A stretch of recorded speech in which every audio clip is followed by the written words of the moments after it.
தேவனுடைய வார்த்தை சொல்லுகிறது, மனுஷன் அப்பத்தினாலே மாத்திரமல்ல தேவனுடைய வாயிலிருந்து புறப்படுகிற ஒவ்வொரு வார்த்தையினாலும் பிழைப்பான் என்று எழுதியிருக்கிறது. இதில் எழுதியிருக்கிற வார்த்தைகளை நான் விசுவாசிக்கிறேன். இயேசுவின் நாமத்தில் எல்லா நன்மைகளையும் பெற்றுக்கொள்வேன். ஆமேன். திருப்புவோம். உபாகமம் 28 1ஆம் வசனமும் 14ஆம் வசனமும். இன்று நான் உனக்கு விதிக்கிற உன் தேவனாகிய கர்த்தருடைய கட்டளையின்படியெல்லாம் செய்ய நீ கவனமாய் இருக்கும்படிக்கு அவர் சத்தத்திற்கு உண்மையாய் செவி கொடுப்பாயானால் உன் தேவனாய் கர்த்தர் பூமியில் உள்ள சகல ஜாதிகளை உன்னை மேன்மையாக வைப்பார். 14ஆம் வசனம். இன்று நான் உனக்கு விதிக்கிற உன் தேவனாகிய கர்த்தரின் கட்டளைகளை கை கொள்ளவும் அவைகளின்படி நடக்கவும் அவைகளுக்கு செவி கொடுத்து வந்தால் கர்த்தர் உன்னை வாளாக்காமல் தலையாக்குவார், நீ கீழாகாமல் மேலாவாய். ஆமென். நம்முடைய இந்த மாதம் வாக்கு தத்துவம் பூமியின் உயர்ந்த இடங்களில் ஏறி இருக்க பண்ணி. ஆமென். அப்போ உயர்ந்த இடங்களில் கர்த்தர் நம்மளை அமர பண்ணணும்னு நினைக்கிறார். மேன்மையாக வாழணும்னு நினைக்கிறார். சமாதானமாக வாழணும்னு நினைக்கிறார். சந்தோஷமாக வாழணும்னு நினைக்கிறார். பெருக்கத்தில் வாழணும்னு நினைக்கிறார். செழிப்பில் வாழணும்னு கர்த்தர் நினைக்கிறார். அப்போ அவர் நினைக்கிற காரியங்கள், அவர் விரும்புகிற காரியங்கள் எப்படி என் வாழ்க்கையில் பலிக்கும், என்ன செஞ்சால் பலிக்கும், அதான் நம்ம பார்த்துக்கிட்டு இருக்கிறோம். அதில் இன்றைக்கி ரொம்ப முக்கியமானதை ரொம்ப டீப்பாக நான் பார்க்க விரும்புகிறேன். கர்த்தர் எனக்கு உதவி செய்வார், ஆவியான உதவி செய்வார். இங்கே சொல்லும்போது அந்த உபாகம் 28 1 சொல்லும்போது செவி கொடுத்தாய் ஆனால், இங்கே அதை பாருங்க நல்லா, செவி கொடுப்பாய் ஆனால். அங்கே சொல்லும்போது செவி கொடுத்து வந்த 2 விஷயம். ஒன்று செவி கொடுப்பாயானால், ரெண்டாவது செவி கொடுப்பாயன்னா முதல்ல காதை நல்லா கேட்டன்னா பூமியில் மேன்மையில் மேன்மை என்ன பண்ணலாம், இருக்கலாம். இன்னொன்று வெறும் கேட்டது மாத்திரமல்ல, கேட்டுக்கிட்டே வந்தீங்கன்னா கண்டிப்பாக மேலே என்ன பண்ணலாம். 2 விஷயத்தை ஆண்டவர் நமக்கு கற்றுக் கொடுக்குறாரு. என்ன விஷயத்தை கற்றுக் கொடுக்குறாருன்னா, ஒன்று செவி கொடுப்பாயானால், ரெண்டாவது செவி கொடுத்து. அப்போ இந்த உலகத்தில் நான் முன்னேறணும், சாதிக்கணும், மேலே வரணும், கர்த்தருக்காக ஊழியம் செய்யணும், கர்த்தருக்காக மேன்மையான காரியங்கள் செய்யணும், கர்த்தர் விரும்படி செய்யணும் அப்படின்னு நம்ம நினைக்கிறோம். ஏன் அப்படிலாம் நடக்க முடியலன்னா, நாம் செவி கொடுக்கறதுல ரொம்ப குறைவாக என்ன பண்ணுறோம் இருக்கிறோம். அப்போ நான் செவி கொடுக்கும்போது கண்டிப்பாக நம்ம வாழ்க்கை மாற்றப்படும், சூழ்நிலை என்ன பண்ணும், மாற்றப்படும். நீங்கள் ஒருவேளை இது வரைக்கும் செவி கொடுக்கலன்னா கர்த்தர் இன்னைக்கு செவி கொடுக்க சொல்கிறாரு. இப்போ செவி கொடுத்தாயானால், செவி கொடுப்பாயானால், செவி கொடுத்து வந்தால், அப்போ நான் கர்த்தருடைய வார்த்தைக்கு செவி கொடுக்கும்போது இப்படிய வாழ்க்கை மாறுது, சூழ்நிலைகள் மாறுது. அப்போ மாறும்படியாக நான் செவி கொடுக்குறேன். ஒருவேளை இது வரைக்கும் நான் சரியாக செவி கொடுக்கல அப்படின்னா இன்னைக்கு கொஞ்சம் செவி கொடுங்க. ஏன் செவி கொடுக்க சொல்கிறேன்? அந்த செவி கொடுப்பதின் மூலமாக தான் அந்த வார்த்தை எனக்குள்ளார நிறைவேறவே. அப்போ வார்த்தை நிறைவேறலைன்னா சரியா என்ன செவினா கொடுக்கல. சில பேர் செவி கொடுக்குறாங்க. எப்படி கேட்குறோமா, கொஞ்சம் அரையும் குறையுமா என்ன பண்ணுறாங்க. எக்ஸாமுக்கு போகிறவங்க அப்படி தான் நான் சொல்லுவேன் அடிக்கடி. சில பேர் சில பாடங்கள் நல்லா கவனித்து படிச்சுட்டு போவாங்க. சில பேர் என்ன பண்ணுவாங்க, கடைசி நேரத்தில் ஓரளவு அப்படி பெரட்டி பார்த்துட்டே போவாங்க. கடைசியில் பார்த்தோன்னா பெரட்டி பார்த்தாங்க பாருங்க, ஓரலாம் அதுதான் வந்திருக்கும். ஆனால் எதெல்லாம் கஷ்டப்பட்டு அது வராது. அப்போ யோசிச்சு பாருங்க, இன்னைக்கு நாம் சரியாக கேட்காம லேசாக கேட்டுட்டோம்னா அதுதான் நம்ம வாழ்க்கைக்கு உபயோகம் உள்ளதாக இருந்திருக்கும். வாழ்க்கைக்கு முக்கியமானதை நான் லேசாக கேட்குறேன், வாழ்க்கைக்கு முக்கியம் இல்லாத நான் ரொம்ப கவனித்து என்ன பண்ணுறேன். அப்போ இந்த கால வேளையில் நீங்கள் கண்டிப்பாக கர்த்தருடைய வார்த்தைகளுக்கு, கட்டளைகளுக்கு செவி கொடுத்தீங்கன்னா அது வேறு என்னதான் சொல்லுவாருங்க பண்ணுறாரு. 1ஆம் அதிகாரத்தை சொல்லுது, கர்த்தர் உன்னை மேன்மையாக எங்கே மேன்மை வைக்கிறேன்னு சொல்கிறாரு, சகல ஜாதிகளுக்கு மேன்மையாக அவங்கள. அப்போது கர்த்தர் உங்களை ஒரு வாக்கை கொடுக்குறாரு, நான் பூமியில் உயர்ந்திருக்கும்படி சிறந்திருக்கும்படி உன்னை பண்ணுன்னு சொல்கிறேன். ஆனால் நீ மேன்மையில் வரணுமா, நீ உயர்வில் வரணுமா, நீ எல்லாரையும் காட்டிலும் சாதனைகள் மேலே சாதனை படைக்கணும்னா நீ கர்த்தருடைய வார்த்தையை என்ன பண்ணும் சொல்லுங்க. செவி, கர்த்தருடைய வார்த்தையை செவி கொடுத்து கேட்பேன். கேட்கும்போது கர்த்தர் என்னை கொண்டு எல்லா காரியத்தையும் செய்வார். சகல ஜாதிகளிலும் என்னை கர்த்தர் மேன்மையாய் வைப்பார். இங்கே வைக்க போகிறேன்னு சொல்ல, வைப்பார். நீ மேலே வரணுமா இல்லைங்களா. இப்போ பாருங்கள், நீட்டு படிக்கிறதா இருக்கும், இன்ஜினியரிங் ஐடியில் போகிறதா இருக்கும், ஜேஇயாக இருக்கட்டும், இதை படி கண்டிப்பாக வரும். எவ்வளோ புஷ் பண்ணி சொல்கிறாங்க பாருங்கள், அவ்வளோ கஷ்டமானதையும் பிள்ளைகள் படிக்குது. அப்போ எந்த பிள்ளைகள் அவ்வளோ கஷ்டமானதையும் படிக்குதோ அந்த பிள்ளை தான் செலக்ட் ஆகுது. அப்போ இன்னைக்கு நம்ம வாழ்க்கையில் முன்னேறணும், சாதிக்கணும்னா எது கஷ்டமோ அதை தான் நான் ரொம்ப உன்னிப்பாக என்ன பண்ணுவேன், கவனிப்பேன். எது எனக்கு ரொம்ப ஆத்மாவுக்கு கஷ்டமாக இருக்கோ அதை தான் என்ன பண்ணுவேன், கேட்பேன். இந்த ஒரு வேளை இந்த வேலையில் வந்திருக்கிறீங்க, இதுக்கு முன்னாடி அறிவிப்புகளை சொன்னது இன்னைக்கு சொல்லும்போது உங்கள் மனசுக்குள்ளார உண்மையிலே கர்த்தர் பேசியிருக்கிறார், கர்த்தர் இடைப்பட்டிருக்கிறார்னா அதை செய்வதற்கு முற்படுவோம். அப்படி இல்லைன்னா முற்படவே. அப்போ நம்மளுடைய வாழ்க்கையில் உயர்வும் மேன்மையும் வரணும்னா கர்த்தருடைய வார்த்தைக்கு நான் செவி கொடுக்கணும். இல்லைன்னா வரவே என்னங்க இப்படி சொல்கிறீங்களே, ஏன்னா அப்படி தான் சொல்லுது, செவி கொடுப்பாய் ஆனால் ஜாதிகளை உன் மேன்மையாக என்ன பண்ண வாய்ப்ப. நீ செவி கொடுத்து வந்தன்னா உன்னை வாழாக்காம எங்கே கொண்டு டாப்பில் கொண்டு வைக்கிறேன், உன்னை மேலே ஒன்று வைக்கிறேன், உன்னை கீழே இருக்கு. ஒருவேளை நீ கீழே கிடக்கலாம், நீ புழுதில் இருக்கலாம், நீ குப்பையில் இருக்கலாம். பைபிள் சொல்லு யாக்கோபு என்ன சிறு பூச்சியே அப்படின்னு சொல்கிறாரு. ஆனால் நீ சிறு பூச்சி தான், ஆனால் ஒன்றை தான் மேலே கொண்டு போய் என்ன பண்ண போகிறேன். அப்புறம் உதவாக்கரையாக இருக்கிறேன்னா, உதவி அற்று இருக்கிறேன்னா, கர்த்தர் என்ன மேலே கொண்டு வந்து விரும்புகிறார், உங்களை மேலே கொண்டு வந்து விரும்புகிறார். சொல்லுங்க, நான் செவி கொடுப்பேன். சொல்லுங்க, நான் செவி கொடுப்பேன். நான் செவி கொடுப்பேன். கர்த்தருடைய வார்த்தைக்கு, கட்டளைகளுக்கு நான் செவி கொடுப்பேன். செவி கொடுக்கும்போது எனக்கு உயர்வும் மேன்மையும் உண்டாகும். ஆமென். அப்படிதான் பாருங்க, சாலமோன் ராஜாவானது அப்படிதான். சாலமோன் ராஜா ஒன்றும் போய் நம்ம உடனே அவன் அப்படியே ராஜா வீட்டில் பிறந்ததால ராஜா மாதிரியே வாழ ஆரம்பிக்கல, சாதாரண மனுஷன் போல வாழ ஆரம்பிக்கிறான். அவங்க தாய் அங்கே சொல்கிறாங்க பாருங்க, நீதிமொழிகள் 31ஆம் அதிகாரத்தில் எடுத்து ஒரு வசனத்தை வாசிப்போம். நமக்கு ராஜாவாகிய வசனங்கள். என் மகனே, என் கற்பத்தின் குமாரனே, பொருத்தனைகளின் புத்திரனே, ஸ்திரீகளுக்கு உன் பலனையும் ராஜாக்களை கெடுக்கும் காரியங்களுக்கு உன் வழிகளையும் கொடாதே. திராட்சரசம் குடிப்பதற்கு ராஜாக்களுக்கு தகுதி அல்ல, லேமுவேலே, அது ராஜாக்களுக்கு தகுதி அல்ல. மதுபானம் பிரபுகளுக்கு தகுதி அல்ல. பரவாயில்ல மாறிட்டுமா அப்படியே. அப்போ என்ன சொல்ல வராங்கன்னா, சாதாரண ஒரு மனுஷன் சாலமோன், அவன் அவங்களோட தாய், அந்த தாயுடைய எண்ணம் அன்னைக்கு கர்த்தர் அவங்களோட இடைப்பட்ட வார்த்தைகள் அது அவங்களுக்குள்ளார இருந்து தன்னுடைய மகன் சாலமோனுக்கு அதை சொல்றாங்க. சொல்லி சொல்லி சொல்லி சொல்லி சொல்லி அவன் சாதாரண நிலை தான் போயிட்டு இருக்கிறான். ஆனால் சொல்ல சொல்ல சொல்ல சொல்ல அந்த வார்த்தைகளுக்கு அவன் செவி கொடுக்க ஆரம்பிக்கிறான். செவி கொடுக்க ஆரம்பிச்சதால்தான் அவனுடைய வாழ்க்கை முறையை அவன் மாற்றி, திரும்ப அவன் மாற்றி, இன்னைக்கு நாம செவி கொடுக்கும் போது தான் நம்ம வாழ்க்கை முறையை நாம் மாற்ற முடியும். நாம நினைக்கிற கர்த்தாவே இதை மாற்றுங்க, கர்த்தர் நம்மளை கொண்டு தான் மாற்ற விரும்புகிறார். இந்த தேசம் பாருங்க, பாழா கிடக்குது, மோசமாக கிடக்குது இல்லையா, நீதி நியாயம் கிடைக்கல, எல்லாம் அக்கிரமாக இருக்குது. இந்த அக்கிரம நாட்டில் வாழ்ந்துட்டு இருக்கிறோம். அதெல்லாம் எப்படி மாறும்? நம்ம நினைக்கிறோம் ஆண்டவரே மாற்று, இல்லைப்பா உன்னை வச்சுக்கிறேன், உன்னை கொண்டு தான் மாற்ற போகிறேங்கிறார். யாரை வச்சுக்கிறாரு சொல்லுங்க? என்ன வச்சுக்கிறாரு? என்னை கொண்டு தான் தேசத்தையே மாற்ற போறார், என் ஊரை மாற்ற போறார், என் குடும்பத்தை மாற்ற போறார், என் பிள்ளைகளை மாற்ற போறார். அப்போ யோசிச்சு பாருங்க, அன்னைக்கு அந்த அவனுடைய தாய் அந்த சாலமோனை உருவாக்குனதால தான் அவன் உருவானான். அல்லேலூயா. எப்போ சொல்கிறாங்களே, யார் வார்த்தைக்கு செவி கொடுத்துறாதப்பா, நீ ராஜா மெட்டீரியல், நீ ராஜா வரக்கூடிய ஆளு, நீ ராஜாவுக்குரிய தகுதியில் வரணும்னா நீ மற்றவங்களுக்கு செவி கொடுக்கவே. இன்னைக்குன்னு சொல்கிறாங்க, வாழ்க்கையில் பிரச்சனைகள், போராட்டங்கள், கஷ்டங்கள் வரும்போதெல்லாம் நீங்கள் கர்த்தருடைய வார்த்தைக்கு செவி கொடுக்கணும். அப்படி செவி கொடுக்கும் போது தான் வார்த்தையின் மூலமாக தான் வாழ்க்கையில் மாற்றங்கள் உண்டாகும். எத்தனை ஆமென் சொல்றது? அப்போ யோசிச்சு பாருங்க, ஒரு மிகப்பெரிய ராஜாவாய் அவன் உயர்வதற்கு தாய் அவனை போதிச்சு என்ன பண்ணான்? அவன் கேட்டான். சொல்லுங்க, அவன் கேட்டான்.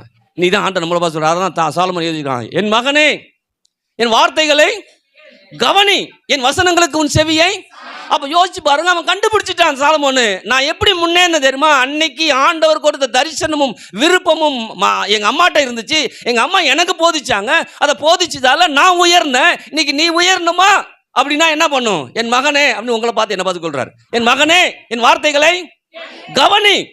இங்க சொல்றது கவனமாய், இது ரொம்ப முக்கியம், கவனமாய் கேட்கணும், செவி கொடுக்க ரொம்ப கவனம். அப்ப சொல்றாரு, என் மகன் என் வார்த்தைகளை கவனி, என் வசனங்களுக்கு உன் செவியை சாய். நீ அங்கே மற்றதுக்கெல்லாம் சாய்ச்சிட்டு இருக்கிறோம் எல்லாத்துக்கும், ஆனால் அதை விட்டுட்டு இதுக்கு சாய். நான் தான் அடிக்கடி சொல்றது, தாவீது எப்படி ஜெயிச்சான்? தாவீது ஜெயிச்சது காரணம் என்னமா? அண்ணன் ஒரு மாதிரியே பேசுறான், அதை பேசல. அவனுக்கு என்ன வெற்றிக்குரிய வார்த்தைகள் வேணுமோ அதை கேட்குறான்.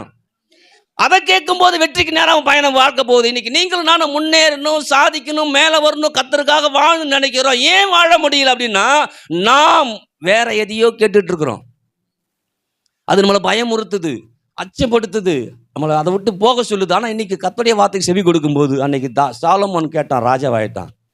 அல்லேலூயா. நீங்கள் நம்மளை பார்த்து சொல்கிறாரு கர்த்தர், அவன் சாலமோன் சொல்கிறார், என் மகனே என் வார்த்தைகளை கவனி, என் வசனங்களுக்கு உன் செவியை அவைகள் உன் கண்ணை விட்டு என்ன பண்ணக்கூடாது. யோசிச்சு பாருங்க, எந்த அளவுக்கு அந்த வார்த்தையை மேலே அவனுக்கு தாகம் இருந்துச்சுன்னா, வாஞ்சை இருந்துச்சுன்னா, அந்த தேவன் வாஞ்சை இருந்துச்சுன்னா, அந்த வார்த்தையை வாஞ்சவா கேட்டு அதில் வாழ ஆரம்பிச்சிருந்தான்னா எந்த அளவுக்கு வாழ்க்கை உயர்ந்திருக்கும். இன்னைக்கு உங்கள் வாழ்க்கை உயர்ந்து கடவுள் விரும்புகிறார். அல்லேலூயா. நீ ஏதோ கர்த்தர் சொல்கிற, என் வார்த்தையை கவனிப்பா. ஏன் கவனிக்க சொல்கிறா தெரியுமா? நமக்காக தான் எழுதி வச்சிருக்கிறார். அல்லேலூயா. பைபிள் சொல்லுது பாருங்களேன், எல்லாரும் பாவம் செய்து தேவ மகிமையற்றவளா இருந்தாங்க இல்லையா? ஆனால் தேவனுடைய இரக்கம் நம்மளை என்ன பண்ணிருக்கு? பாவத்திலேருந்து மீட்டு இல்லையா? பாவத்துக்கு ஒரு வேலை, பாவத்துக்கு ஒரு வேலை வேதம் சொல்லுகிறது, நீங்கள் கிரயத்துக்கு கொல்லப்பட்டிருக்கிறோமா. அப்போ என்னன்னா விலை கொடுத்து வாங்கியிருக்கிறோம். அப்போ விலை கொடுத்து வாங்கப்பட்டதால கர்த்தர் என்ன விலை கொடுத்து வாங்கியிருக்கிறாருங்க. விலை கொடுத்து வாங்குறதால ஏன் விருப்பம் இல்லை? கர்த்தருடைய விருப்பம். ஏன்னா விலை வேல்யூபிள் வேற. இப்போ யோசிச்சு பாருங்க, இப்போ இங்கே இருக்கிற ஒரு அம்மா, யாரை சொல்றதுன்னு தெரியல, சுந்தரி சகோதரி வச்சுங்க, வந்துட்டாரா அப்படின்னு நினைக்கிறது தானே, கொஞ்சம் பிரைட் ஆகிடுவாங்க தூக்கம் வந்துச்சுன்னா. சுந்தரி சிஸ்டர் 1 கோடி ரூபாய்க்கு ஒரு இடத்த வாங்கியிருக்கிறாங்க. ஒரு நிலத்தை வாங்கி தன் பிள்ளைகளுக்கு கொடுக்குறாங்க. என்ன பண்ணுறாங்க? பிள்ளைகளுக்கு கொடுக்குறாங்க இல்லையா? பிள்ளைகளுக்கிட்ட கொடுக்கும்போது அந்த பிள்ளை அந்த 1 கோடி ரூபாய் வேல்யூபிள் தெரிஞ்சு அதில் பயிர் வச்சு அதில் வருமானத்தை ஈட்டும் போது அந்த அம்மாவுக்கு சந்தோஷம். அம்மா தானே. ஏன் இப்போ அந்த புள்ள ஒன்றுமே செய்யாமல் சும்மா கரம்பா போட்டிருக்குது. அந்த மாதிரி என்ன பண்ணும்? ஏடா 1 கோடி கொடுத்து வாங்கினேன்டா, 1 கோடி, 1 ரூபா 2 ரூபாடா, 1 கோடி கொடுத்து வாங்கியிருக்கிறேன். அப்போ 1 கோடி கொடுத்து வாங்கினா அதை வேல்யூபுல்லாக அந்த அம்மா என்ன பண்ணுது? ஆனால் பிள்ளைகளுக்கு அது வேல்யூ தெரியல. இன்னைக்கு நீங்களும் நானும் அந்த வேல்யூபுள் பர்சனாக யோசிக்கிறார் ஆண்டவர். உன்னை விலை கொடுத்து என்ன பண்ணுறேன்? இது 1 கோடிப்பா, இது விலை கொடுத்து வாங்க முடியாத ரத்தம். அப்ப விலை கொடுத்து வாங்க முடியாத ரத்தத்தை சிந்தி உங்களை மீட்டு எடுத்திருக்கிறாரு. எதற்காக மீட்டு கொடுத்தாரு? சும்மா கரம்பா கிடக்கிறதுக்கா? அழிந்து போகிற ஆத்துமாக்கெல்லாம் பார்த்துக்கிட்டு சிரிக்கிறதுக்கா? சந்தோஷம் இல்லைங்க, அவங்களை ரட்சிப்புக்கெல்லாம் நடத்தும்படியாய். அப்ப விலை கொடுத்து வாங்கியிருக்கிறார் அப்படின்னா நீங்க புரிஞ்சுக்கணும், ஓஹோ வேற எதுக்கும் வாங்கியிருக்கிறாரு. அல்லேலூயா. இப்போ இந்த விஷயத்தை அந்த பசங்க புரிஞ்சுக்கிட்டான்னு வச்சுக்கோங்க, என்ன பண்ணுவாங்க? அந்த விளைச்சல புரிஞ்சிக்கலன்னா இன்னைக்கு நாம விலை கொடுத்து வாங்கப்பட்டு நமக்கு தெரியல. இன்னைக்கு குடும்பத்தில் பாருங்களேன், அப்பா பிள்ளை இருக்கிறோம், பிள்ளைங்க இருக்கிறோம். பிள்ளைங்க தவறு பண்ண பண்ணும், எம்மா வலி, உடம்பு வலி எடுத்து, வயிறு வலி எடுத்து, எவ்வளோ வேதனை உன்னை பெத்தம் தெரியுமா அப்படின்னு என்ன அர்த்தம்? பெத்த மாதிரி பிள்ளை இல்லை. நம்ம கேட்குறோம், கேள்வி கேட்குறோமா இல்லையா? எவ்வளோ கஷ்டப்படுறோம், எவ்வளோ உழைக்கிறோம், எவ்வளோ சம்பாதிக்கிறோம், ரத்த வேர்வை சித்திரம்டா, அப்படிதான் ஒன்று. அப்படி யோசிப்பேன், அவங்க புரியல. ஆனால் அவனுக்கு என்னைக்கு புரியுதோ அன்னைக்கு முன்னேறிடுவான். அப்போ யோசிச்சு பாருங்க, நம்முடைய வேதனை தெரியுதுங்க பிள்ளைகளை நம்மளை கஷ்டப்படுத்தும் போது. ஆனால் இன்னைக்கு கர்த்தர் அப்படியே பார்த்து வேதனையா இருக்கிற எத்தனை பேருக்கு புரியுது? நம்ம நினைக்கிறோம் அதெல்லாம் புரியுது, நம்ம வேதனை நமக்கு தெரியுது. என் பிள்ளை கேட்க மாட்டேறான், என் புருஷன் கேட்க மாட்டேறான், என் மனைவி இல்லைப்பா, நீ கேட்குறியா? சத்தத்தை காணும். நமக்கு என்னன்னா அவன் கேட்கல, அவன் கேட்கல, அவன் கேட்குறான், நீ கேட்குறியா? ஹல்லேலூயா. சொல்லு, என் மகனே என் வார்த்தைகளை கவனி, என் வசனங்களுக்கு உன் செவியை சாய், அவைகள் உன் கண்களை விட்டு பிரியாதிருப்பதாக. எது பிரியாம இருக்கணும்? இப்ப நம்ம பிள்ளைய விட்டு பிரியாம இருக்கிறோம், சொத்தை விட்டு பிரியாம இருக்கோம். ஆனா கர்த்தர் சொல்றாரு, உன் கண்ணை விட்டு வார்த்தை பிரியக்கூடாது. அதை ஆமீன் சொல்றது. ஏன் அதை செவி கொடுக்கும்போது அதெல்லாம் நடக்குதுன்னா, அந்த வார்த்தை எனக்குள்ளார ஒரு பெரிய ஆசீர்வாதத்தை கொடுக்கும். எப்படி கொடுக்குமா? அந்த வார்த்தை என்ன ஒரு ஆண்டவர் வார்த்தை கீழ்படிய வைக்கும். என்ன வைக்கும்? கீழ்படி வைக்கும். என்ன பண்ண வைக்கும்? எத்தனை பேர் ஆமீன் சொல்லுது? அப்போ கர்த்தருடைய வார்த்தை கேட்கறதால எனக்கு அது மேலே வாஞ்சி அதிகமாக வர்றதால எனக்குள்ளார ஒரு கீழ்படுதல் வர ஆரம்பிக்கும். அப்படிதான் ஆபிரகாம்கிட்ட ஆண்டவர் பேசுகிறார். இன்னைக்கெல்லாம் ஆண்டவர் ஆபிரகாம்கிட்ட பேசுன மாதிரி நம்மகிட்ட பேசினார்னா நம்ம சபைக்கு வந்திருக்க மாட்டோம். ஆபிரகாம்கிட்ட நம்ம சொல்லுவோம், நான் உன்னை பெரிய ஜாதியாக்கி உன்னை ஆசீர்வதித்து உன் பேரை பெருமைப்படுத்துவேன், நீ ஆசீர்வாதமாக இருப்பாய் அப்படின்னு சொன்னோன்னே நம்ம சந்தோஷமா இருக்கு. எனக்கு ஆண்டவர் தான் வாக்குத்தத்தம் கொடுத்தாரு. நான் ஆஹா அது வந்துட்டேன் இல்லையா? ஆனால் வர்றதுக்கே என்ன ஒரு அங்கே நிபந்தனை தெரியுமா? 1 வசனம் 12:1 எடுத்து படிங்களேன். கர்த்தர் ஆபிரகாமை நோக்கி, உன் தேசத்தையும் உன் இனத்தையும் உன் தகப்பனுடைய வீட்டையும் விட்டு புறப்பட்டு நான் காண்பிங்க தேசத்துக்கு. என்னதான் அங்கே கண்டிஷனு, என்னதான் நிபந்தனை? விட்டு புறப்பட்டு போகிறது இல்லை, எதை விடணும்? எதை விடணும்? 1 முதல்ல உன் தேசத்தையும் உன் எண்ணத்தையும் உன் தகப்பனுடைய வீட்டையும். இப்போ யோசிச்சு பாருங்க, இந்த மூணையும் விட்டா உன்னை ஒரு தேசமாக ஆக்குறாங்கிறார். இப்போ எல்லாருமே இந்த 3 பேர் நின்றுட்டாங்க. எதில் நின்றுட்டாங்க? இந்த 3லே நின்றுட்டாங்க. அதனால தான் அவங்களால வாழ்க்கையில் தேவன் வைத்திருக்கிற ஆசீர்வாதத்துக்குள்ளார போகவே முடியல. ஆனால் ஆபிரகாம் பாருங்க, ஒன்றுமே கிடையாது, ஒன்றுமே கிடையாது. ஆனால் ஆண்டவர் சொல்லிட்டாரா, நான் என்ன பண்ணுறேன் விட்டுட்டு. 4வது வசனம் அப்படி தான் சொல்லுது. கர்த்தர் அவனுக்கு சொன்னபடி அவன் புறப்பட்டு போனான். எதை விட்டு போனான் சொல்லுங்க? தேசத்தை, இனத்தை விட்டா என்ன பண்ணலாம்? மேலே வரலாம். சத்தத்தை காணுமே. அப்போஸ் நடவடிக்கையில் வித்து கொண்டு வந்து கொடுத்தாங்களாம். அப்படா ஹார்ட் அட்டாக்கு தானே வருது. இப்போ நீங்கள் எதுவுமே விற்க வேணாங்க. உங்களுடைய எண்ணங்களில் சிந்தைகளில் எது மேலே இருக்குதோ அதை கீழே வச்சுட்டு இயேசு கொண்டு மேலே என்ன பண்ணுங்க. சபை என்பது அப்படிதான். நீ எங்கேயுமே முடியல, இங்கே வா, உன்னை வாழ வைக்கிறதுன்னு ஒருத்தர் இருக்கிறாரு. உன்னை உயர்த்துறப்ப நான் வேற எங்கே போனாலும் உயரவே முடியாது. ஏன் தெரியுமா? உயர்வுக்குரிய வார்த்தைகளை எவன் சொல்ல மாட்டான். நாம் அழிக்கக்கூடிய வார்த்தை தான் மட்டும் சொல்லி கொடுப்பான். இப்போ உலகத்தில் பிரச்சனையாக நடக்குது, அழிவுக்குரிய வார்த்தைகளை பேசுகிறான். யாரும் முன்னேறக்கூடாது, நான் மட்டும் தான் என்ன பண்ணும், முன்னேறணும். அப்படிதான் உலகம் இருக்கு. ஆனால் இங்கே வரும்போது தான் எல்லாரும் முன்னேற எதோ ஒரு அமீன் சொல்லுது. அப்போ அன்னைக்கு சாலமோன் கேட்டான், ராஜாவாயிட்டான். நீங்கள் நாம சத்தத்தை காணோம். அதை விட்டு எண்ணத்தையும் ஜாதியும், அதான் பாருங்க, திருமணம் வரும்போது, கிறிஸ்துக்குள்ளார வரும்போது, அந்த ஜாதியிலே பாரு, இந்த ஜாதியிலே பாரு, இதிலே பாரு, அதிலே அது ஒரு கோடை போட்டுருச்சுவா. திரும்பவும் சொல்கிறேன், இனத்தில் தான் இருக்கிற, ஜாதியில் தான் இருக்கிற. ஆனால் எதில் தான் இருக்கிற? நீ நினச்சிருக்கிற ஒருவன் கிறிஸ்துவத்தில் இருந்தால் புது சிருஷ்டி. கரெக்டு தான். உன் எண்ணமும் ஜாதியிலே என்ன பண்ணுது? நீ கிறிஸ்துக்குள்ளார இருக்கிற, ஜாதிக்குள்ளார இருக்கிறியா? இப்போ இதுன்னு சொல்லிட்டான், உன்னை பெரிய ஜாதி ஆக்குன்னு சொன்னோன்னா அது இந்த ஜாதி தான்ட்டான். எப்படி ஆகிட்டான்? இந்த ஜாதி இல்லைங்க, ஜாதி மதத்துக்கு அப்பாற்பட்ட தேவன். எத்தனை பேர் விளங்கிச்சு? அப்போ நல்லா விளங்கிக்கணும். இந்த உலகம் என்ன பேசுது, கிறிஸ்துவ என்ன பேசுது நான் சொல்ல வரல. கர்த்தர் நமக்கு என்ன பேசுகிறாரு? நீ யாருனாலும் திருமணம் பண்ணாதப்போ அது நம்ம பிரச்சனை கிடையாது. ஆனால் இங்கே சொல்கிறார், நான் உன்னை பெரிய ஜாதியாக்கி உன் பேரை ஃபேமஸ் ஆக்குவன்னா, நீ எதை நம்பணுமோ அதை நம்பணும், எதை விடணுமோ அதை என்ன பண்ணணும், விடணும். எதை நம்பணுமோ கர்த்தரை நம்பணும், எதை பின்பற்றணும், கர்த்தரை பின்பற்றணும். அதில் கர்த்தரை நம்பி கர்த்தரை பின்பற்றணும். அவர் சொல்கிறார், நான் உன்னை பெரிய ஜாதியா எத்தனை நாமேன்னு சொல்கிறது. அப்போ உன் எண்ணம் முழுக்க, நான் கீழே பாரு இன்னைக்கு அழகாக சொன்ன பாருங்க, அங்கே இருக்க எல்லாம் பெரிய வயசானவங்க தான் நிறைய பேர் வருவாங்க. அவங்களுடைய வாழ்வே எதுக்கு தான் வாழ்கிறாங்க தெரியுமா? அவங்க பேரனையும் பேத்தியும் வாழ வைக்கிறது தான் வாழ்ந்துட்டு இருக்கிறாங்க. எதுக்கு வாழ்கிறாங்க? எப்படியாவது என் பேரன் வரணும், எப்படியாவது என் பேத்தி முன்னேறணும். நான் சொன்னேன், நீங்கள் கடவுளை நம்பி கடவுளை சார்ந்து வந்தீங்கன்னா உன் பேரப்பிள்ளையுடைய வாழ்வை பார்ப்பீங்க. ஆனால் உன் பேரனுக்காக வாழ்ந்தீங்கன்னா பார்க்கவே. என்ன பாஸ்ட் இப்படி சொல்கிறீங்க நினைக்காத, அது அப்படி தான். ஏன்னா நம்ம என்ன பேசிட்டோம், இப்படியே ஒரு குறிக்கோள். ஆனால் சொல்கிறேன், நீ உண்மையிலே நீ அப்படி வாழ்ந்துட்டன்னா நீ உன் பேரணி பார்ப்ப, பேரணி என்ன பண்ணுவ பார்ப்ப. ஆனால் நீ பேரனுக்காக வாழ்ந்தன்னா உன் பேரன் என்னைக்கு தான் வாழ வச்சுருக்கிறான்? எந்த பேரன் இந்த பாட்டியை வாழ வச்சுருக்கிறானா? இல்லை, பாட்டி இதுன்னு அபகரிக்க தான் பார்க்குறான் இல்லையா? எந்த பேரை யாரை வாழ வச்சுருக்கிறான்? முடிச்சு அவுத்தி எப்போ கொடுக்கும் இல்லையா? நாளை எங்கள் பாட்டிட்டு அம்மா வாங்கியிருக்கிறேன். உலகம் அந்த எண்ணத்துலேயும் அந்த இதுலேயுமே அதிலே சிக்கி கிடக்குது. ஆனால் ஆபிரகாம் பாருங்க, வெளில வந்தான்.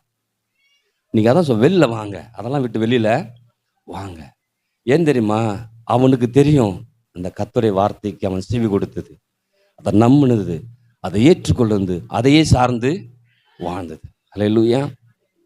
அப்போ கர்த்தருடைய வார்த்தைக்கு கேட்கும் போதெல்லாம் ஒரு கீழ்ப்படிதல் என்ன பண்ணும் வரும். அதுதான் சவுலை பற்றி, ராஜாவை பற்றி பார்க்க போகிறாங்க. சவுல் ராஜாவாக ஆயிட்டான் இல்லையா? சாதாரணமாக கழுதை தேடி போனவனுக்கு ராஜா வந்துருச்சு, அந்தஸ்து ஆகிட்டான், பெரிய ஆள் ஆகிட்டான். ஒரு நாட்கள் வரும்போது அந்த கர்த்தருடைய வார்த்தைக்கு அவன் செவி கொடுக்கவே முடியல. செவி கொடுக்காம விடும்போது அவனுக்கு கீழ்ப்படுதல் விட்டு அவனை விட்டு போயிடுது. சாமுவேல் தீர்க்கதரிசி வர்றதுக்குள்ளார பலி செலுத்தணுங்கிறான். இல்லை, வெயிட் பண்ணுங்கன்னா வர்றதுக்குள்ளார என்ன பண்ணுறான்? பலியை. அப்போ யோசிச்சு பாருங்க, அந்த பலியை செலுத்தும் போதே அவனுடைய அபிஷேகம் அவனை விட்டு கர்த்தர் என்ன பண்ணுறாரு? அப்போ யோசிச்சு பாருங்க, வார்த்தை வரும்போது, வார்த்தை கேட்கும்போது, கேட்டு அதுக்கு கீழ்ப்படியும் போது ஆசீர்வாதத்தால் அவன் இருப்பான். அதை விட்டு, அந்த வார்த்தையை விட்டு செவி கொடுக்காம இருக்கும்போது அவன் கீழ்ப்படுதல் இல்லாமல் இருப்பான். அப்படி இல்லாமல் இருக்கும்போது அதுக்குள்ள சாபம் என்ன பண்ணும்? நீங்கள் இந்த உபாகம் 28 பார்க்குறோம் இல்லையா, 1லேருந்து 14 வரைக்கும் ஆசீர்வாதம் வருது. நீங்கள் 15லேருந்து 68 வச்சிங்கன்னா நீங்கள் ஹார்ட் அட்டாக் அவங்க வந்துடும். 2 வசனத்தை படிச்சுட்டு அப்படியே விட்டுருவோம், ஜாகா வாங்கிட்டு வேணாண்டவர். யோசிச்சு பாருங்க, நீ செவி கொடுத்தன்னா இந்த ஆசீர்வாதங்கும் போது ஏற்றுக்கொள்கிறோம், செவி கொடுக்கலன்னா நம்ம தான் முடிவு பண்ணோம். நான் மேலே வருத்தும் மேலே வராதும் கத்தர்கிட்ட இல்லை, முதல்ல என்னக்கிட்ட. கத்தர் எவனையும் மேன்மைப்படுத்த அவரால் முடியாதுன்னு ஒன்றும் கிடையாதுங்க. நீங்கள் படிக்கலனாலும் உங்களுக்கு மேலே கொண்டு வந்து வச்சிருவாரு. நீங்கள் கை நாட்டு தாங்க மேலே கொண்டு வந்து. ஆனால் கர்த்தருடைய வார்த்தையை கேட்டு அதுக்கு கீழ்படுகிறீங்களா? அன்னைக்கு ஆபிரகாம் கேட்குறது மாத்திரமல்ல, கீழ்படிஞ்சான். அவன் மட்டும்தான். நீங்கள் நினைக்கலாம், நான் மட்டும்தான் பாஸ்டர் வந்திருக்கிறேன் என் வீட்டில். அன்னைக்கு ஆபிரகாம்கிட்ட மட்டும்தான் பேசினாரு, சாராள்கிட்ட பேசவில்லை. திரும்பவும் சொல்கிறேன், இன்னைக்கு நீங்கள் தான் ஆபிரகாம், உங்கள்கிட்ட பேசுகிறாரு. நீங்கள் கேட்குறீங்களா? இல்லை, இங்கே உட்காந்துக்கிட்டே ஐயோ எங்கள் வீட்டுக்காரர் மட்டும் வந்திருந்தா ரட்சிக்கப்பட்டிருப்பாரு, அவர் தான் வரலையே, நீ வந்திருக்கல, நீ ரட்சிக்கப்படு. ஹல்லேலூயா. அப்போ அன்னைக்கு ஆபிரகாம் மட்டும்தான் பேசினாரு, இன்னைக்கு உங்கள்கிட்ட தான் பேசிட்டு இருக்கிறாரு. நம்ம சபை அங்கே இருக்குல்ல, சிஎஸ்ஐ தானே, சபை நின்று போய் கட்டாமல் நின்று போச்சு கொஞ்ச நாளில். ஏன்னா பணம் இல்லாமல் போச்சு அப்படின்னு சொல்லி ஒரே ஒரு ஆள் எழுந்திருந்து 1 கோடி கொடுத்து சபை திரும்ப என்ன பண்ணுச்சு? சத்தத்தை காணுமே. அப்போ யார் ஆபிரகாம்? இங்கே யார் ஆபிரகாம்? சரி, இதான் ஆபிரகாமா? அந்த அந்த 4 சென்ட் இடத்த விட்டுட்டு வந்து கொடுத்துடணும். நீங்கள் என்ன சொல்கிறேன்னே, நீங்கள் கொடுக்கவே வேணாம். உங்கள் எண்ணமும் மனதும் அதை சார்ந்து இல்லாமல் கத்தர் சார்ந்து இருக்குதா? கத்தர் தான் வருதுன்னா கத்தர் அப்போ தான் கஜானவை திறப்பாரு. ஆமாம், ஏன்னா நமக்கு தெரியுது கத்தர் தானே கொடுப்போம். கத்தர் தான் எல்லாம் அங்கனோ நான் எடுத்தது பேரனுக்கும் பேத்தியும் கொடுத்துடுவான். ஹல்லேலூயா. சரி, விஷயத்துக்கு வரப்ப நம்மளை மேன்மைக்குள்ளார கத்தர் நடத்தன்னு விரும்புகிறாரு. அன்னைக்கு சாலமோனை நடத்தினார். ஆதியாகமத்தில் 22ல் இப்போ பிள்ளைலாம் வந்துருச்சு. பிள்ளையை கொண்டு போய் என்ன பண்ணுறாரு? பலி செலுத்த சொல்கிறாரு. ஆபிரகாம்கிட்ட ஆண்டவர் சொல்கிறாரு, உன் பிள்ளை என்ன பண்ணு, போய் பலி செலுத்த சொல்கிறாரு. பலி செலுத்த சொல்லும்போது 3 நாள் பிரயாணம் பட்டு போனான்னு சொல்லுது. எங்கே எத்தனை நாளா? இப்போ இந்த நம்ம புதிய ஏற்பாடு சபையில், சிதம்பரம் சபையில் 3 நாட்கள் ப்ரேயர். எத்தனை நாளுக்கு? 3 நாள் ப்ரேயருங்கிறோம். எத்தனை பேர் வருவோம்? ஒன்று தான் கையை தூக்கியிருக்கிறாங்க, இன்னும் சரியாக தவிர்த்து காதில் விழல. 3 நாள் ப்ரேயர். நீங்கள் சொல்லுவீங்க, பாஸ்டர் நான் முத நாள் வந்துடுறேனே. இன்னொரு ஆள் சொல்லும், நான் கடைசியாக வந்துடுறேன்னு, அதுக்கும் நல்லா இருக்கும். இன்னொரு ஆள் சொல்லும், இந்த முன்னாடி வர முடியாது, நான் இந்த நடுவில் வந்துடுறேனே. நீங்கள் யோசிச்சு பாருங்களேன், 3 நாளும் பிரயாணப்பட்டு அவன் செல்லும்போது ஒரு மிகப்பெரிய உயர்வுக்கு உள்ளார அவன் என்ன பண்ணான்? இன்னைக்கு நீங்கள் பாருங்க, நான் தான் சொல்கிறேன், இந்த ஒரு வருஷத்தில் 52 வாரம் இருக்குதா, 52 வாரம் நான் மிஸ் ஆகாமல் சபைக்கு வந்துட்டீங்கன்னா அந்த வருஷத்தில் நீங்கள் ஜெயிச்சிட்டிங்கன்னு அர்த்தம், நீங்கள் மேலே வந்துட்டு அர்த்தம். ஏன்னா 58 வருஷமும் எனக்காக வரல, உங்களுக்காக வரல, கத்தருக்காக வரேன். கத்தருக்காக காரியம் செய்யும் போது கத்தர் அதை மறக்கக்கூடிய தேவன். அதான் சொல்றேன், அநீதி உள்ள தேவன் அல்ல, நீதி உள்ள தேவன். அப்ப நான் வாழ்க்கையை எடுத்து புதுப்பித்து நடத்த அவர் போதுமானவரா? அப்ப அன்னைக்கு பாருங்க, ஈசாக்கு பலியிட சொல்லி கூட்டு போகும்போது யார் தான் போறா? ஆபிரகாம் போறான், வேலைக்காரன் போறான், ஈசாக்கு போறான், அப்புறம் கழுதை. நல்ல விஷயம், அது மறந்துடக்கூடாது. எல்லாம் போகுது. இப்போ யோசிச்சு பாருங்களேன், ஆபிரகாம் மட்டும்தான் ஆண்டவர் அழைச்சாரு, நல்ல வேலைக்காரனை கொடுத்தாரு, நல்ல கழுதைகளை கொடுத்தாரு, நல்ல மகனை கொடுத்துட்டார். இப்போ ஆண்டவர் சொல்றாரு, யாரை தான் பலி செலுத்தணும்? மகனை பலி செலுத்தணும் இல்லையா? கூட்டு போகும்போது யோசிச்சு பாருங்களேன், ஆபிரகாம் எந்த உள்ளத்துல போயிருப்பான்னு நான் சொல்றேன். இன்னைக்கு எந்த உள்ளத்துல போயிருப்பான்னா, வேலைக்காரனையும் கத்தங்க, அந்த கழுதையும், அந்த கட்டையும், அந்த ஈசாக்கையும். இப்ப யோசிச்சு பாருங்க, எல்லாமே கொடுத்தா எல்லாத்தையும் கூட்டிட்டு போறான். ஆனா கத்தர் யாரை தான் கொடுக்க சொன்னார்? அங்க ஈசாக்கை தான் கொடுக்க. ஈசாக்கை கூட்டுட்டான் இல்லையா? அப்ப கட்டை எல்லாத்தையும் நெருப்போட ஈசாக்கும் யாரும் போறான்? ஆபிரகாம். நல்லா மறந்துடக்கூடாது.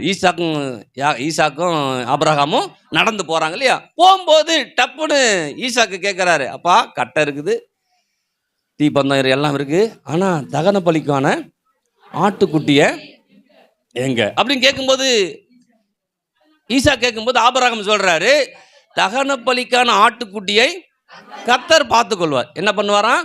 கர்த்தர் பார்த்துக்கொள்வார். நீங்க யோசிச்சு பாருங்க, பார்த்துக்கொள்வார்னு ஈசாக்கு எல்லாம் சந்தோஷம் போயிட்டு இருக்கிறாங்க. ஆனா கர்த்தர் பார்த்துக்குவார்னு சொன்னாரு. ஆனா என்னதாங்க நடக்குது?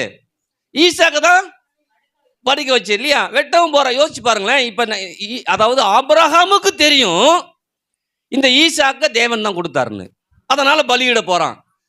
ஆனா ஈசாக்கு ஏன் படுத்தா தெரியுமா? ஈசாக்குக்கும் தெரியும் கர்த்தர் தான் என்ன கொடுத்தாருன்னு. இன்னைக்கு நமக்கு தெரியணும், நம்ம பிள்ளைக்கு தெரியும். நமக்கு பிள்ளைக்கு தெரியணும்னா நான் கருத்தா போதிக்க வேண்டியது என் வேலை. எத்தனை பேருக்கு புரியுது? அப்ப ஈசாக்கு ஏன் ஏறி படுத்தான்? இன்னைக்கு நமக்கு தெரியும் ஆபிரகாமுக்கு கீழ்ப்படிஞ்சான். ஆபிரகாம் கீழ்ப்படிஞ்சாலும் ஈசாக்கு கீழ்ப்படிஞ்சான், கரெக்ட் தான். ஆனால் ஏன் கீழ்ப்படிஞ்சான்? 7 வயசு நினைக்கிறேன். அவ்வளோ பெரிய பையனை தூக்கி கட்டில படுக்க வச்சு கையை கட்டி வெட்ட போகும்போது அவன் கம்முன்னு இருக்கான். ஏன் கம்முன்னு இருக்கான்னா, ஆபிரகாமுக்கு தெரியும் ஈசாக்கு தேவன் தான் கொடுத்தாருன்னு. ஈசாக்குக்கும் தெரியும் தேவன் தான் எனக்கு ஆபிரகாமுக்கு பிள்ளையா கொடுத்தாருன்னு. அதனால தான் படுக்கிறான். இப்ப நம்ம ஆபிரகாமுடைய விசுவாசத்தை பார்த்துட்டோம். ஈசாக்குடைய விசுவாசம் அங்கேயே துவங்குது. அப்படி அங்கேயே துவங்கும் போதுதான் அவன் வறட்சியை பார்க்கிறான், பஞ்சத்தை பார்க்கிறான், எல்லாத்தையும் பார்க்கிறான். அதன் மத்தியில் கர்த்தருடைய வார்த்தை வருகிறது. வார்த்தைக்கு செவி கொடுக்கிறான். செவி கொடுத்தாலும் அங்கே இடத்துல இருக்கிறான். அந்த இடத்துல இருக்கிறதால அவனுக்கு 100 மடங்கு பலன். நீங்க யோசிச்சு பாருங்க, எங்க கத்துக்கிட்டான்? எங்க ஈசாக்கு எங்க என்கவுண்டர் நடந்துச்சு? படுத்து இருக்கும்போது நடக்குது. இன்னைக்கு என்கவுண்டர் உங்கள்கிட்ட இப்போ நடக்குது. இனத்திலையும் ஜாதியிலையும் மதத்திலையும் பணத்திலையும் வீடுலையும் வாசல்லையும் என் உள்ளம் போகக்கூடாது. என் உள்ளம் முழுக்க கர்த்தர் பேர்ல என்ன பண்ணும்? ஹல்லேலூயா. அதான் சொல்றேன். இன்னைக்கு நீங்க சொல்லும்போது நீங்க சொல்லும்போதே முடிவு பண்ணணும். இப்போ ஒரு அறிவிப்போ ஒரு விஷயமோ பேசிட்டு இருக்கும்போதே, இப்போ பேசிட்டு இருக்கும்போதே வார்த்தைக்குள்ளார வரும்போதே உங்களுக்குள்ள என்ன வரணும்? கர்த்தருக்காக நான் என்ன பண்ணுவேன்? அந்த உள்ளத்தோட நீங்க ஆரம்பிச்சிட்டீங்கன்னா அந்த உள்ளத்துல ஆரம்பிக்கக்கூடிய காரியமே கர்த்தரால தான். அதை கர்த்தர் நடத்த போதுமானவர் என்ன பண்றாரு? அப்ப ஈசாக்குக்கு விளங்கிடுச்சு ஆண்டவர் தான், அதனாலதான் படுத்தான். ஹல்லேலூயா. நாம் ஆபிரகாம் விசுவாசத்தை பார்த்துட்டோம். ஈசாக்குடைய விசுவாசம் அதை விட பெருசு. இன்னைக்கு சொல்றேன், நீங்க சிறு பிள்ளையா வந்திருக்கீங்களா? இன்னைக்கு வாலிபுல வந்துருக்கு போறேன். இன்னைக்கு விசுவாசத்துல வளர ஆரம்பிங்க. இப்படி ஒரு ஆண்டவர் இருக்கிறாரு, இந்த ஆண்டவரை நான் நம்புறேன், இந்த ஆண்டவருக்காக வாழ ஆரம்பிக்கிறேன். என்னை எப்படி வாழ வைக்க போறாருங்கிறத இந்த உலகம் பார்க்க போகுது. ஹல்லேலூயா. எதை ஆமென் சொல்லுது? அப்போ இன்னைக்கு சிறு பிள்ளையெல்லாம் ரொம்ப நீங்க சொல்லி கொடுக்கணும் பிள்ளைகள்கிட்ட. கடவுள் ஒருத்தர் நமக்கு இருக்காரப்பா, அவர் உயிருள்ள தேவன். அந்த தேவன் தான் என்னை அழைச்சாரு, என்னை பரிசுத்தப்படுத்தினா அந்த பூமி நான் வாழ்ந்துட்டு இருக்கிறேன். இன்னைக்கு வாழுறேன்னா அவர் இல்லாமல் இல்லவே. அப்போ சொல்ல இன்னைக்கு புரியல. இந்த மாதிரி சபைக்கு என்ன பண்ணுங்க, திரும்ப கூட்டிட்டு வரும்போது கர்த்தர் என்னைக்காவது ஒரு நாள் அந்த பிள்ளையோட என்ன பண்ணுவார்? பேசுவார். அப்படி பேசும்போது அன்னைக்கு அந்த பிள்ளை வாழ்க்கை மாறும். அன்னைக்கு ஈசாக்குடைய வாழ்க்கை அந்த கட்டையில படுக்கும் போதே மாறிடுச்சு. ஹல்லேலூயா. இன்னைக்கு நீங்கள் நாள் அதை விசுவாசிக்கணும். நம்பணும், ஆண்டவரே இன்னைக்கு எது இருக்குன்னு இல்லை.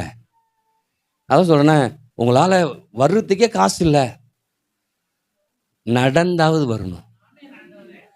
என்னங்க இப்படிலாம் சொல்றீங்க? ஆமா, ஏன்? என் விசுவாசத்தை நான் அதில் என்ன பண்றேன்?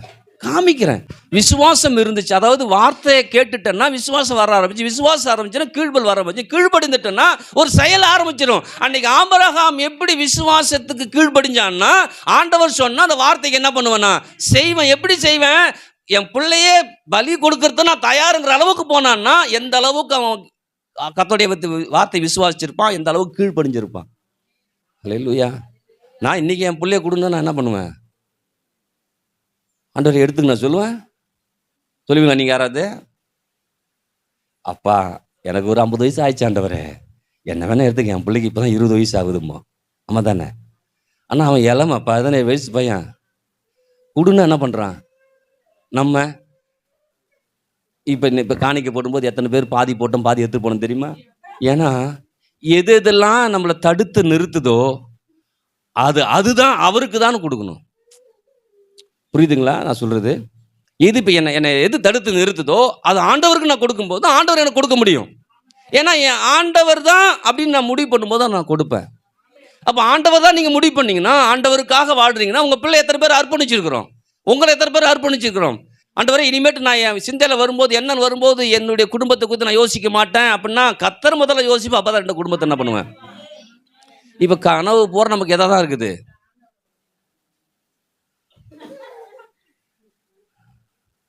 வீட்டை பற்றி தான். ஆண்டவர் பற்றி என்ன எழுதி கொடுத்துருவீங்களா என்ன? கிடையாது. அதை நான் சொல்கிறது என்னன்னா, வெறும் வார்த்தைக்கு இல்லை, என் உணர்வுபூர்வம் என்ன பண்ணும், என் உணர்வுக்குள்ளார வரணும். அதான் நான் சொன்னேன், ஆவியிலிருந்து வரணும்னு சொன்னேன். போன வாரம் நம்ம ப்ரேயர் நடக்கும்போது சொன்னேன், ஒரு தேவைன்னு வரும்போது உங்களுக்குள்ளார என்ன வரணும், ஒரு சுகவினர் வரும்போது என்ன வரணும்னா ஆவிக்குள்ளேருந்து வார்த்தை வரணும். உங்களுக்கு தேவைன்னு வரும்போதெல்லாம் என் தேவையை சந்திக்கிறவரா இருக்கிறான்னு என்ன உள்ளேருந்து வருதா, அதை விட்டு தேவைன்னு வரும்போது அந்த அக்காட்ட ஒரு 100 ரூபா கேட்டால் கொடுத்துருவோம் அப்படின்னோம்னா ஆண்டவர் நம்பலன்னு அர்த்தம். புரியுதா? நான் தவறாக சொல்ல நினைக்கக்கூடாது, இதுதான் உண்மை. ஆனால் ஆவியிலேருந்து வந்துச்சுன்னா அந்த தேவைகள் கத்தரால் சந்திக்கப்படும்.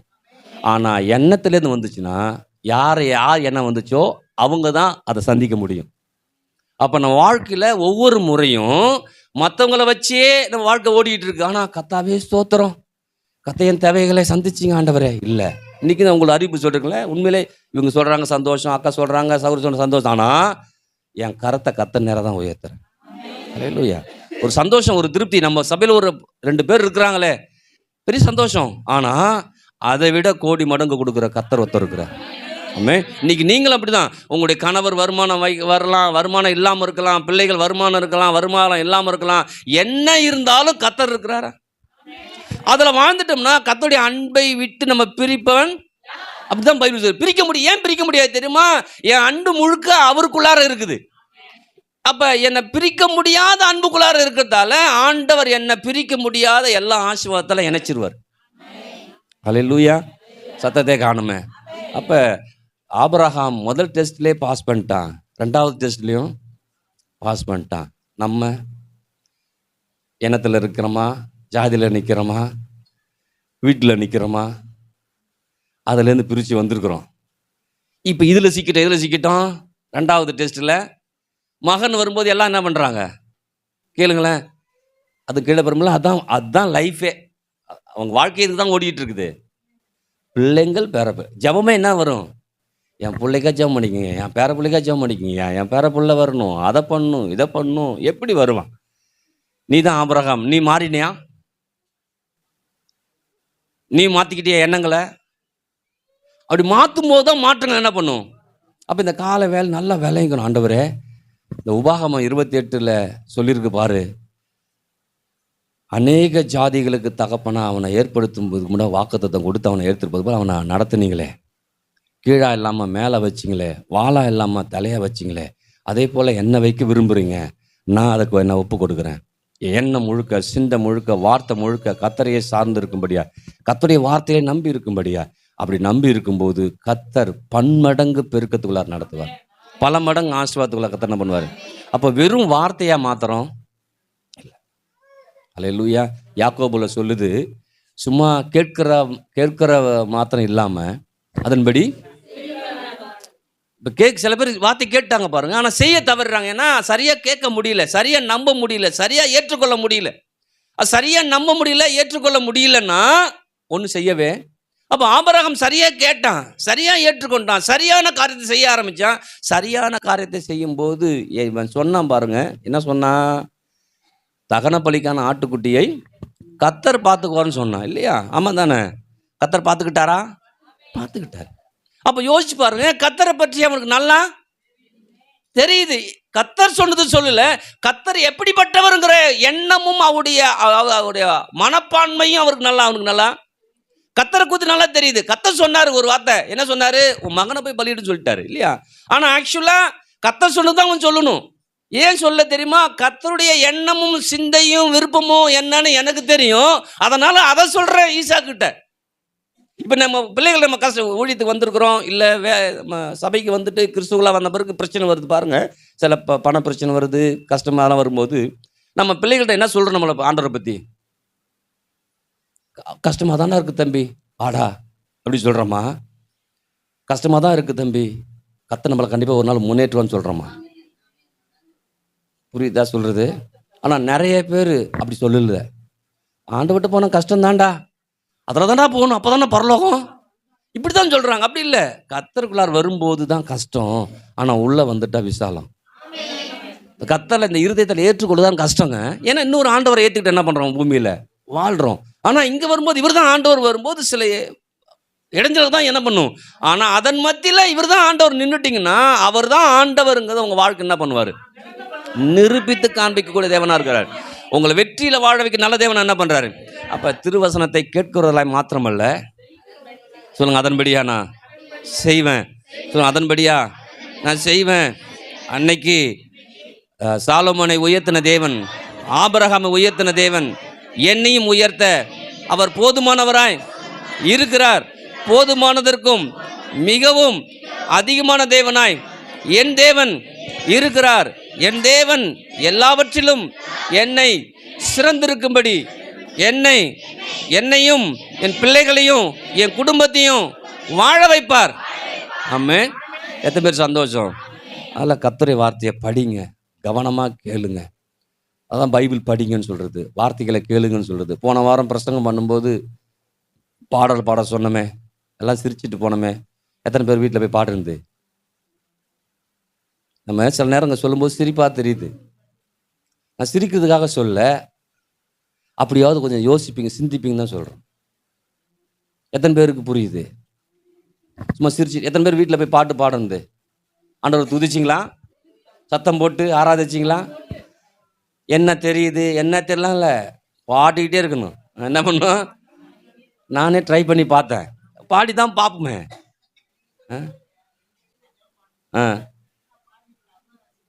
சரி அப்போ பாட பாருங்களேன்.